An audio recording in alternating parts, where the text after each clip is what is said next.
You ask Tiger to solve. This deals with linear equations with one unknown. The final result is x equals 21. Let's solve it step by step. Group all constants on the right side of the equation. Add 7 to both sides. Simplify the arithmetic.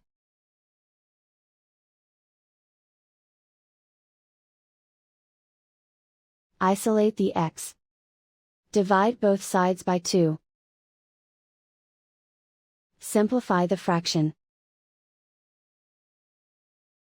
Find the greatest common factor of the numerator and denominator. Factor out and cancel the greatest common factor. And so the final result is x equals 21.